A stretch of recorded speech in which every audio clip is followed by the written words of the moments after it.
is your family's reaction to your success? Oh, they all quit their jobs when they found out I was making $20 million a year.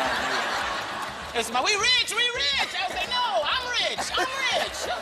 You get your jobs back before it's too late. Before comedy actors like Kevin Hart took over Hollywood, Chris Tucker was already out here making billionaires, celebrities, and even security guards lose control laughing. Doesn't matter if it was on stage, backstage, or inside a random mall, the moment Chris started talking, everybody knew one thing.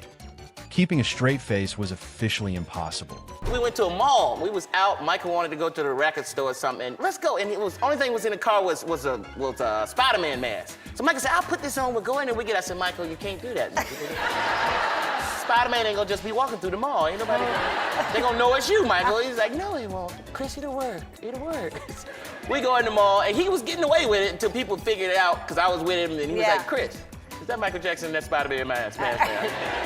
No, that's Spider-Man. In Hollywood, having connections is normal. But Chris Tucker?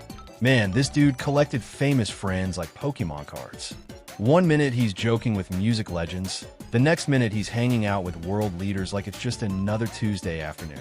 At some point, people probably stopped asking, "Who do you know?"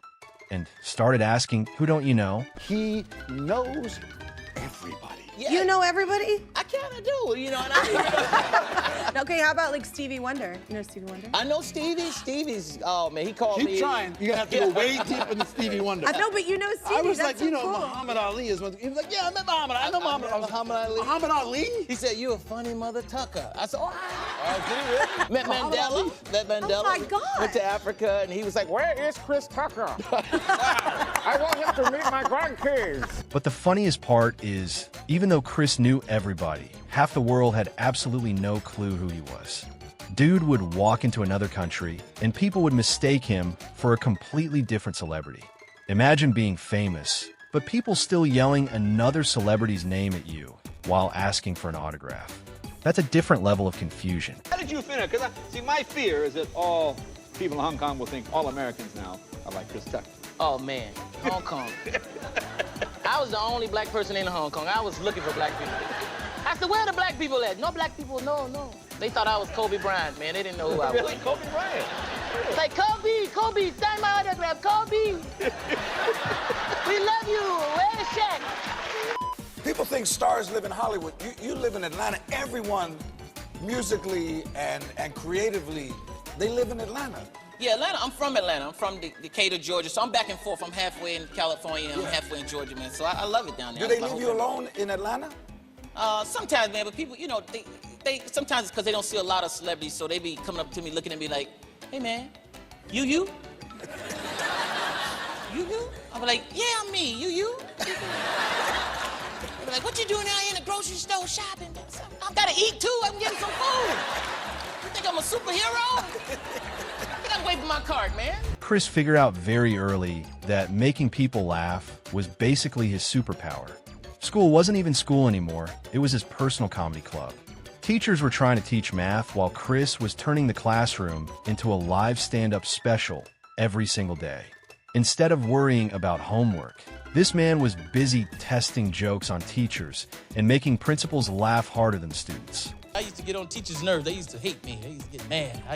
They said, "Look, Chris, if you act up again, I'm gonna call your mama."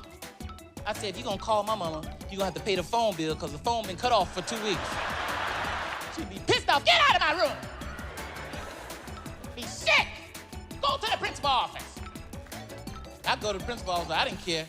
Because I was in the principal's office so much, I was cool with the principal. We were tight. He'd be like, "What you do this time? Get in here. Get in here. Get in here. Close the door. Close the door. Oh, sit down. What you do this time? What you do this time? Call my mama, pay the phone bill." Man, you crazy. You crazy. You're a fool, Chris. Donald Trump, your president. What, do you consider him your president? Start with. You mean Donald? Are you serious? Believe me. Believe me. I know Chris Tucker. He's a great comedian, great guy. I like him. It's true. I do like him. I met him. I didn't say much, but I said hello. Believe me. Now, if there's one person who never played around, it was Chris Tucker's mama. Sundays in that house weren't optional. Church was basically mandatory military service. Didn't matter if you were tired, sleepy, sick, or pretending to be dead. You were getting dressed and going to church whether you liked it or not. My mama, man, she didn't play, man. My mama made us go to church. Made us. We didn't even sin yet. We still had to go to church. Now get up, you are going to church. Mama, can't the preacher come here sometimes? We always going to him. Get up, you are going to church. Make me sick. Making me late. She always talking about we making her late. And she ain't dressed neither. Walking around with her bra on. You are making me late. I can't get dressed fooling around with y'all. You can't get dressed because you ain't dressed, mama.